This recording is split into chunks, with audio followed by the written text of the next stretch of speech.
Welcome. Another edition of From the Pressbox here. Wade Neely sitting in the saddle. So good to be with you guys here from Citizen Headquarters, where it has been a busy day. It's been a busy week.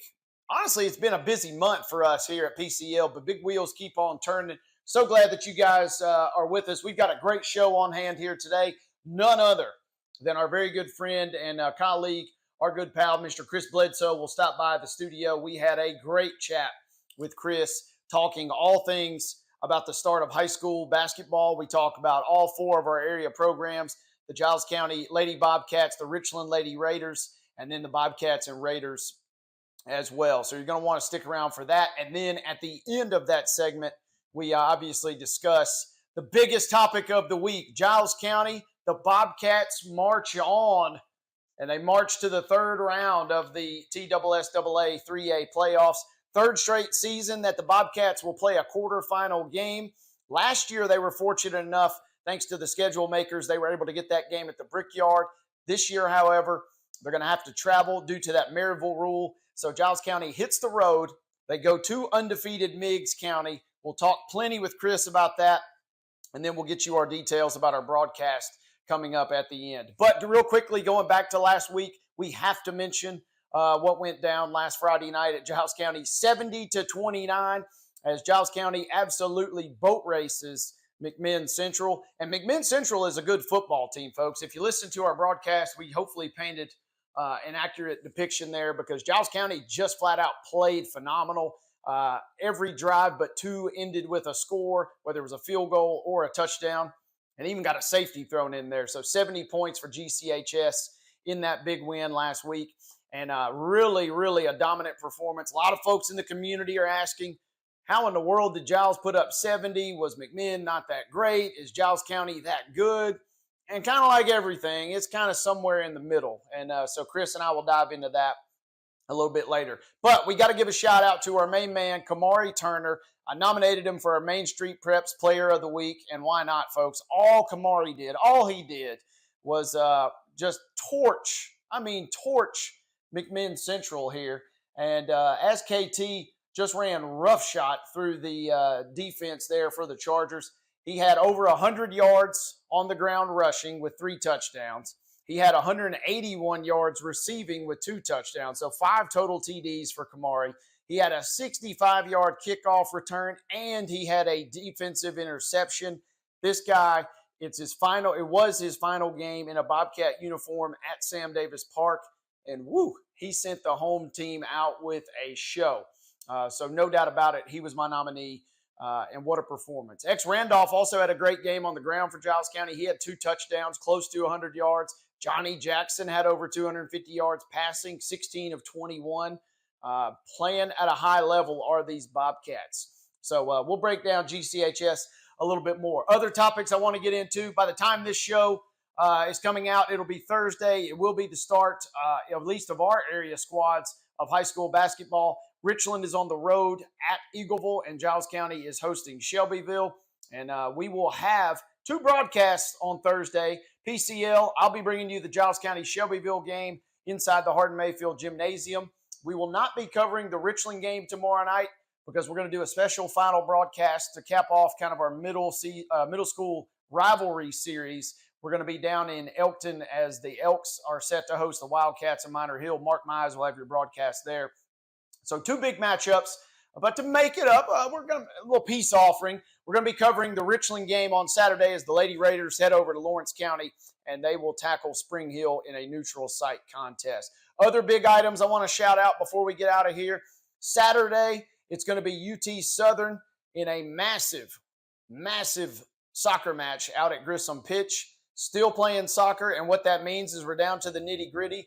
And how about this? 20 straight seasons, 20 in a row, that the Firehawks have now made the NAIA National Tournament. Head coach Will Austin. The ladies did suffer an upset loss in the SSAC semifinals. They lost 1-0 to Life University. Life then goes on to lose to William Carey in the championship. But the Firehawks did get that at-large bid. They're right in prime position. They got the 12 seed, and they have Oklahoma Wesleyan coming in on Saturday. Kickoff is set for 1 p.m. If you have ever thought about going to check out high-level soccer, this is as good as it's going to get. It's a national tournament game. The Firehawks are hungry, coming off that upset loss. It'll be fun, and I'm excited to check that out on Saturday. So make sure you do all that. Also, other items of note, I got to give a shout-out to my guy Carter Kelly as the GCHS hard-throwing left-handed pitcher and really good left-handed batter.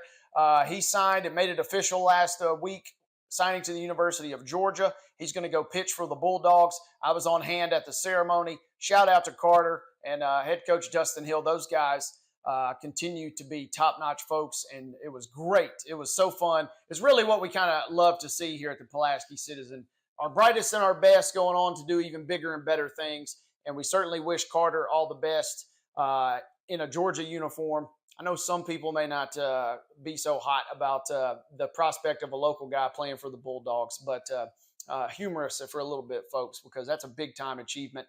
And then, obviously, we wish them all the best on the baseball diamond coming up this year. Before we close and we get into our interview with Chris Bledsoe, also in the Citizen this week, you can check out a feature column. I finally was able to rattle my brain and get all the remaining particles firing there, as I have a full breakdown from London. A couple weeks ago, I had the fortunate pleasure of crossing the pond and going to the Tennessee Titans game, doing some work for them, and then also doing some work for Main Street Media. So have a blog, as it were. It's a column from the Pressbox, 1,500 words in length. They don't let me write these things too often, so when we do, I got to really just get my money's worth. So fantastic stuff there. I hope you guys check it out. Hope you enjoy it. And then coming up on the other side of this break, we are going to take a quick time out. Chris Bledsoe, part of our broadcast team here with Pulaski Citizen Live. He's a former Bobcat basketball legend. He's a man of many talents. He's a high school and middle school basketball official.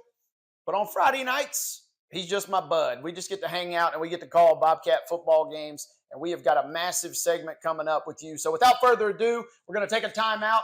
And Chris Bledsoe from PCL will be on the other side of it. We'll be back right after this. You are watching From the Press Box with Wade Neely. He shoots, and he scores!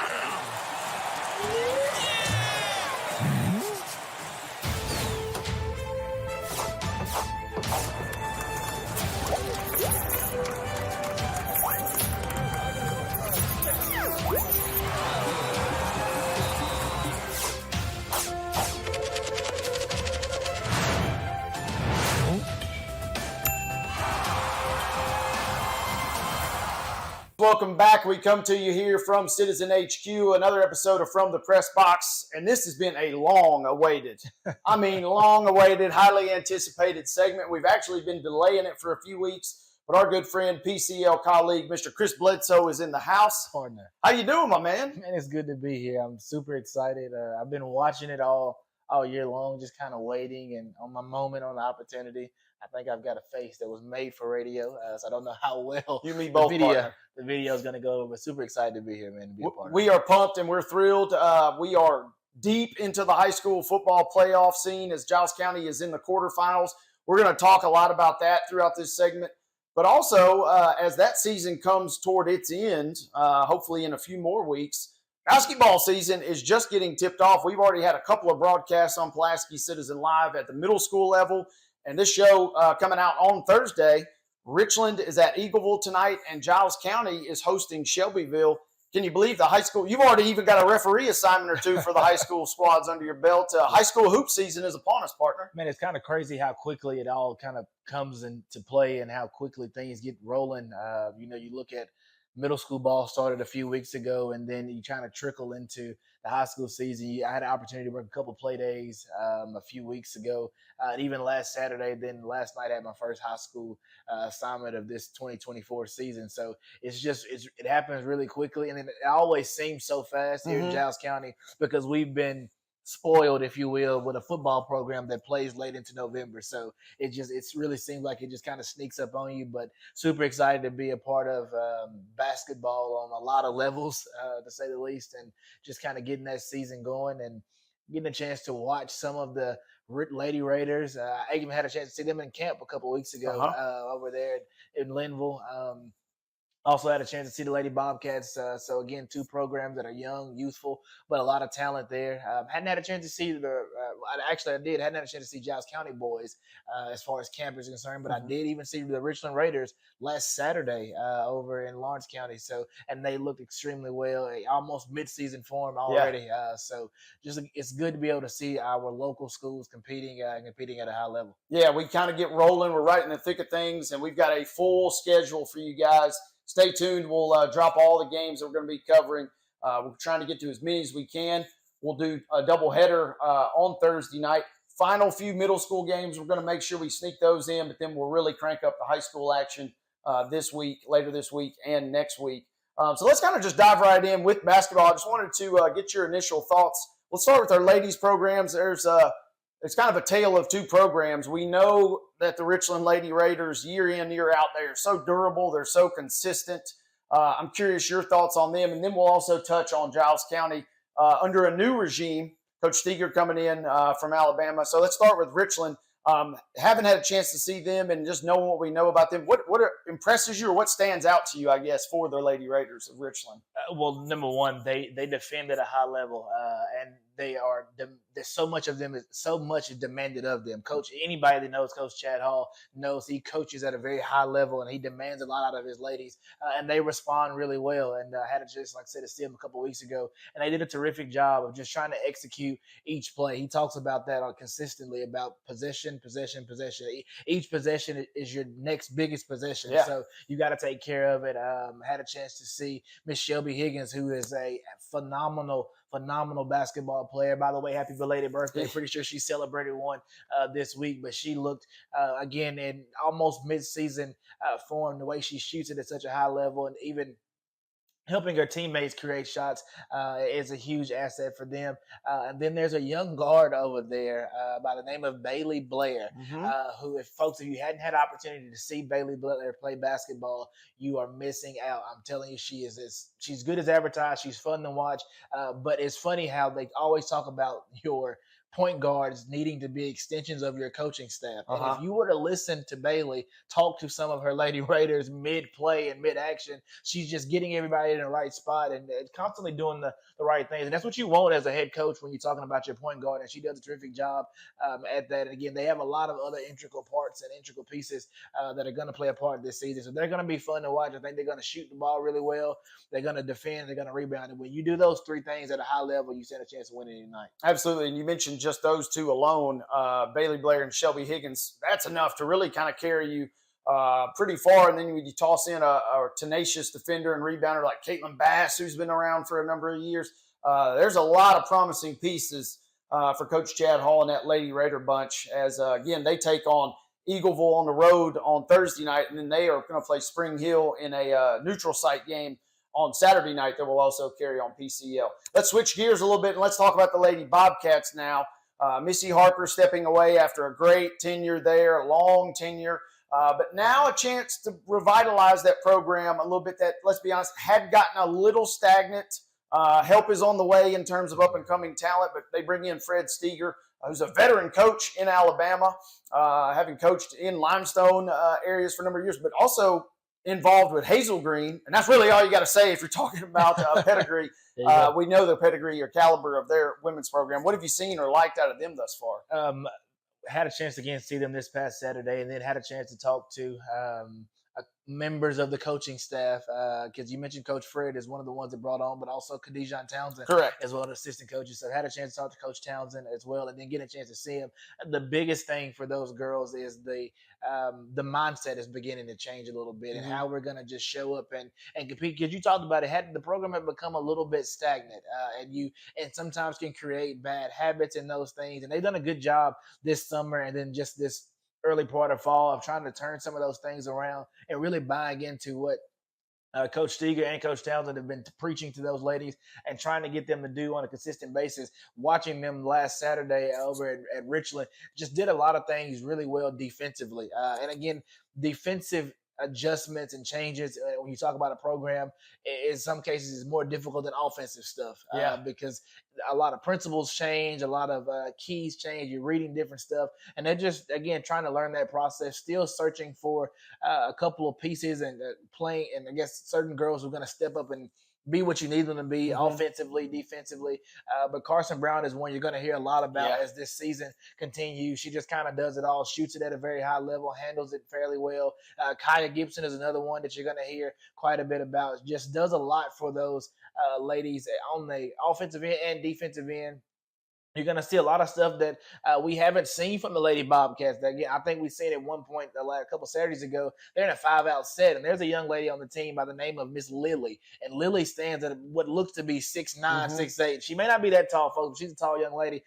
And she's even out trying to handle it a little bit, put the ball on the floor, making decisions and things of that nature. So, again, a lot to look forward with that program. Young Anaya Garrett, who's going to be an asset to them as well. Had a great year last year. It certainly did. Shoots it at a very high level. And then I believe the other you got to talk about as a young freshman by the name of Ashlyn Coleman, who was a Bridgeworth Bobcat last season. She just consistently does the right thing. And that's what it's about when you're talking about playing basketball at a high level. As a coach, they're looking to be able to put girls on the floor that are contributing to your team. And it's not always about putting 40 points on the board or having 25 rebounds, but if you can go out and make your open shots, you can take care of your defensive assignment and rebound the basketball, you're going to find ways to get on the floor because coach is going to look at you and say, I've got to get her some minutes. Yeah, and it's a clean slate for everybody. Coaching staff coming in, chance for everybody to potentially get some minutes.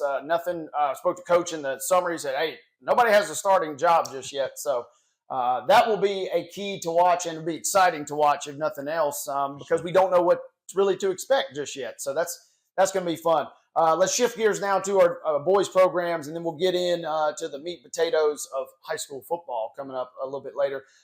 Richland Raiders, Jason Lovelace got another talented squad. They had a great run last year, and they lose a little bit of talent when a guy like Jace Derryberry departs. But, man, they still got some pieces, especially kind of revolving around the big guy, Gage Kirk, in the middle. Yeah, they're going to be fun to watch again, and they're one that, like we talked about earlier with the Lady Raiders and even Lady Bobcats, really going to hang their hat defensively and being able to consistently go out and get stops, rebound the basketball. Those are things that are huge foundational pieces to the program that Coach Lovelace has built.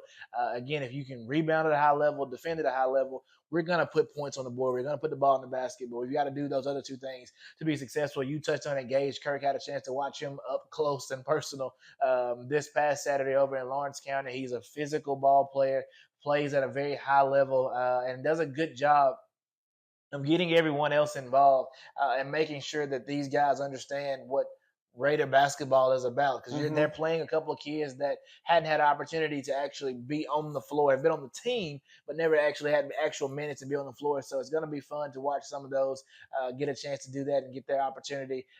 Another one of those that's absolutely fun to watch, and that's Carter Edwards. Yeah. He's a phenomenal athlete. I think that's the part that kind of stands out to me more than anything, is to watch that young man get up and down the floor, get off the floor with his leaping ability.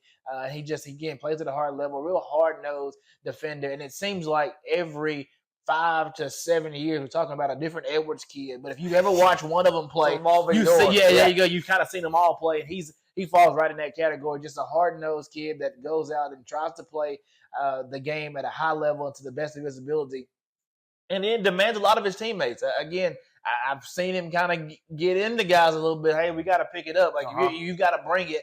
And when you have a team that's able to allow everyone to be held accountable, it makes things a lot easier for a coaching staff and for a team to be successful, because everybody's trying to compete at the same level. Yeah, it's going to be fun to watch Richland, especially because some of those kids now that have had the talent but weren't really required to be leaders, now all of a sudden they're having to do both. So for me personally, that's going to be what I'm looking forward to watching about the Raiders. Again, Richland's playing Eagleville, and then they have a big showdown coming up in 2 weeks versus East Robertson. We're going to do that game on PCL after the Thanksgiving holiday, so that'll be an exciting one. And we close with Giles County. Questions, just natural questions about Giles County. Everybody in the streets asking, can they go back to Murfreesboro? Can they make a Final Four run again? And thing I'm telling everybody is, well, it's too early to tell, but there are some pieces. There are some exciting things. Giles County, despite losing some really, really talented players from last year. They still got a pretty good little roster coming into 23/24. Yeah, they've got a good group of kids that's returning. They've got a good group of kids that were on the team last year that just because of who else was there, didn't get a chance to showcase any of their talents, any of their abilities. But again, to answer that question, can we make it back to Murfreesboro? I believe anything is possible. Yep. Do I think that it's too early to call? 100%, because Yeah. you don't know how your season's going to unfold. You don't know what that looks like. Obviously, for multiple reasons, losing kids, but also going up in classification. Giles County's going to be playing in 3A this year compared to 2A they were in last year. So you got to take all those things into consideration. But they're going to go out and compete. And try to, play at a very high level. They are led by Jason Coffey, No doubt. is going to be a preseason district MVP nominee. Again, he has all the tools, he has all of the capabilities, all the moves, he makes all the he can do it all with the basketball in his hand. And again, it's just going to be a matter of him being able to consistently put good games together and lead these kids. And some of the guys that haven't had a chance to play very much, they're going to look to him for that leadership. Kamari Turner's a name that you're going to hear about throughout this season. He's still on the gridiron as of right now, but again, that season, even if we run to Chattanooga like we're hoping, again, you're still looking to get them back early December. So he's a name you're going to hear quite a bit about and what he's able to do. But one that a lot of us around the county have been super high on and kind of chomping at the bit about is a young, phenomenal freshman by the name of Kason Howard. Yeah. Folks, if you hadn't had a chance to see this kid play, he can absolutely fill it up.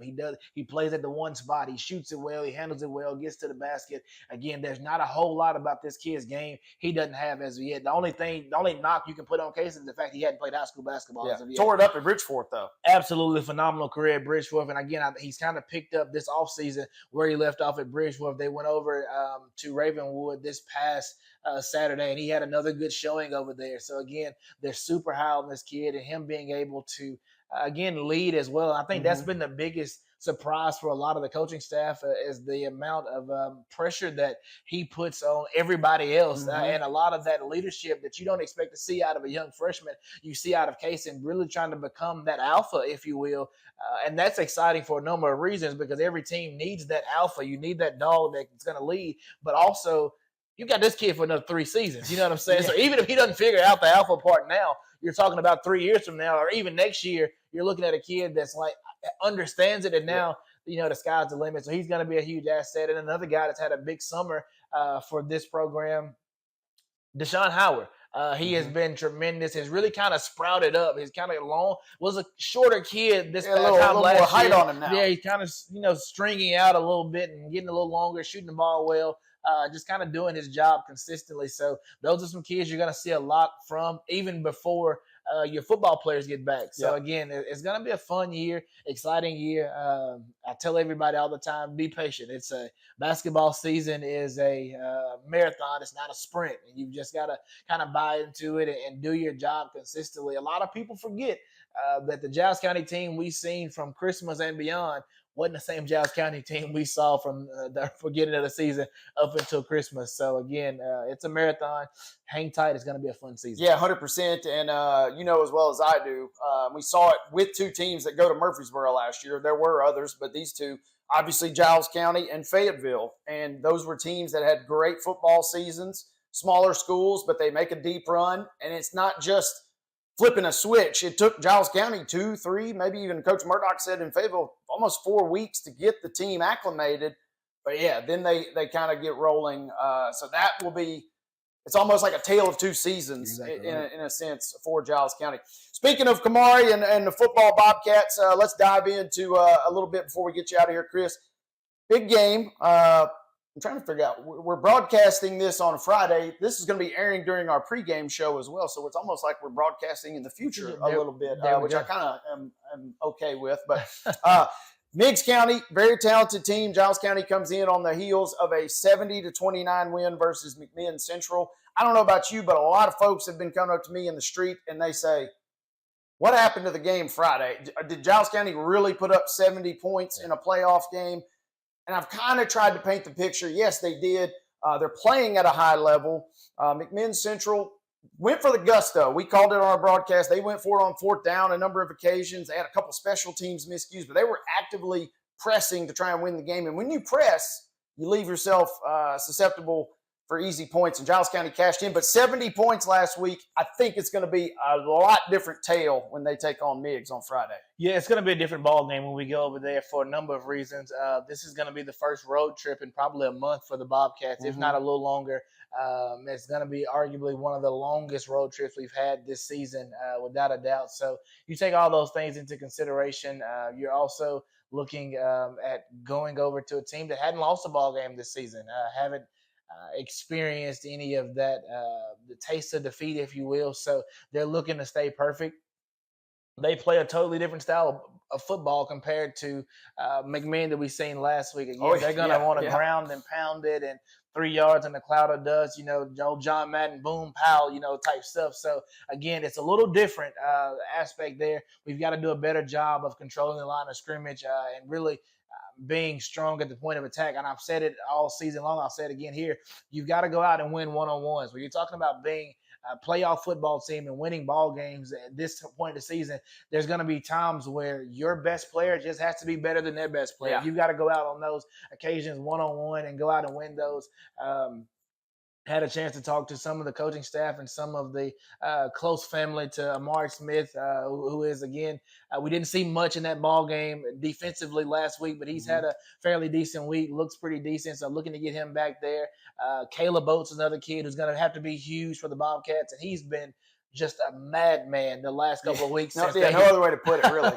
Since they moved him to that defensive end spot. So, again, he's got to be huge for the Cats. And then you're looking for those linebackers like Jack Stafford and the young freshman Tate Bedford is another one that you're looking to have big performances. And then we've got to be disciplined in the secondary defensively because a team that likes to run it as much as they do kind of puts you in the mind of a team that plays at Nissan Stadium every couple Sundays. The Tennessee Titans, they ground and pound you. They want to hit you over the top on play action stuff. So, again, our guys in the secondary just got to be focused, can't get locked in or get put to sleep, if you will, with a lot of that run game. And if we do those things, I think we'll be okay. I don't think we'll have trouble putting the ball in the end zone and being able to score it. But, again, controlling the line of scrimmage, winning one-on-ones, and then priority uno. I know we're close to the holidays, but Christmas isn't here yet. We can't go over there and play Santa Claus. If we do, it'll be a long drive back to Pulaski because we'll be out of the playoffs and Meigs will be going on to the fourth round. Yeah, and that's my takeaway is anytime I see a team that is that talented, they've got 15-plus seniors. I think Coach David O'Connor said 20 seniors. They've won a lot of games. They've been deep in the postseason for 2 or 3 straight years. They're not really going to be intimidated. This may be the first real game that Giles County's played in the postseason where the other team says, okay, we're ready to take your best shot.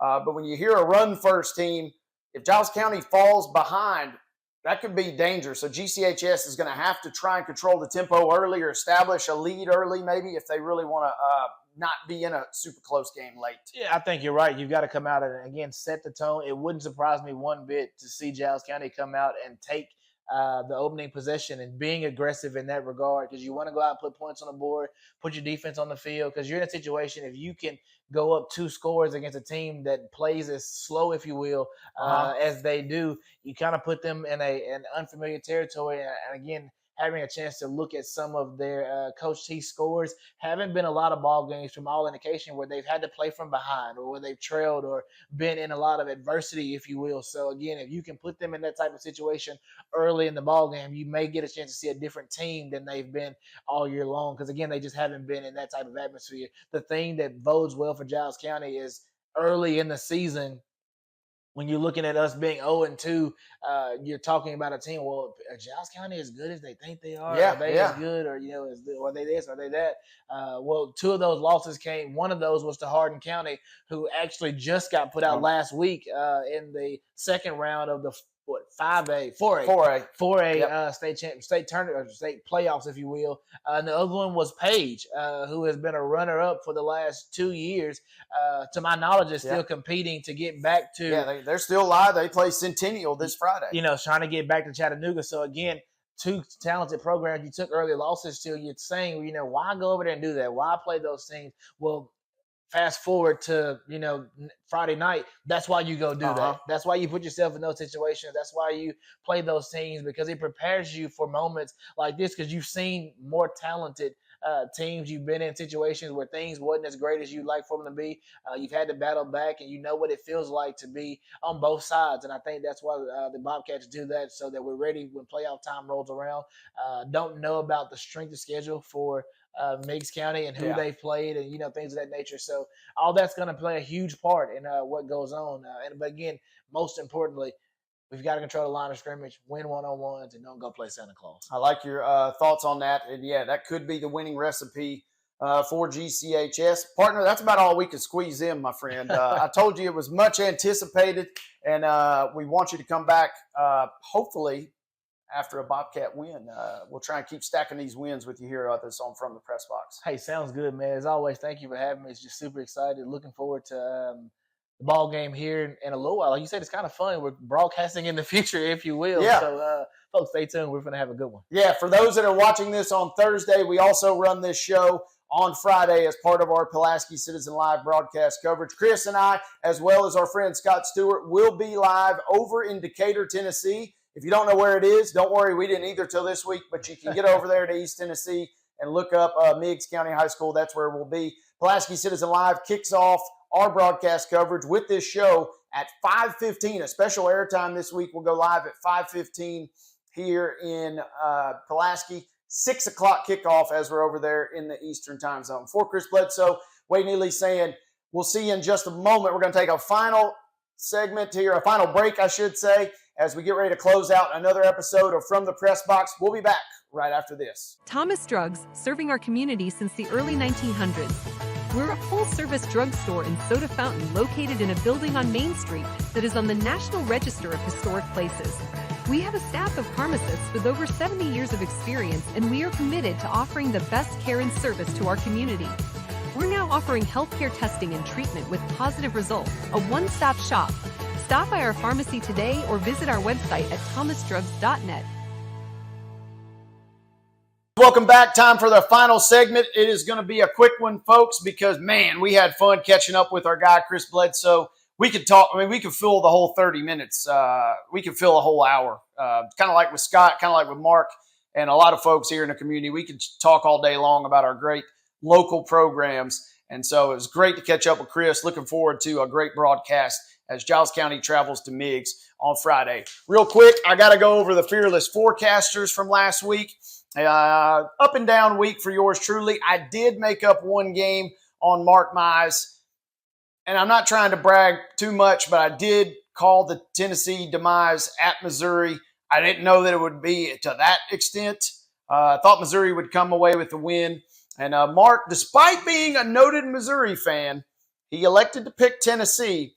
And so that one went in my favor. On the other side of the equation, though, Carrie Jane Malone, our editor here at the Pulaski Citizen, she was not a believer in the Titans. I was, and that came back to bite me as the Titans kind of laid an egg on the road down in Tampa. So wash it all out. Mark is still in first. Carrie's still in second.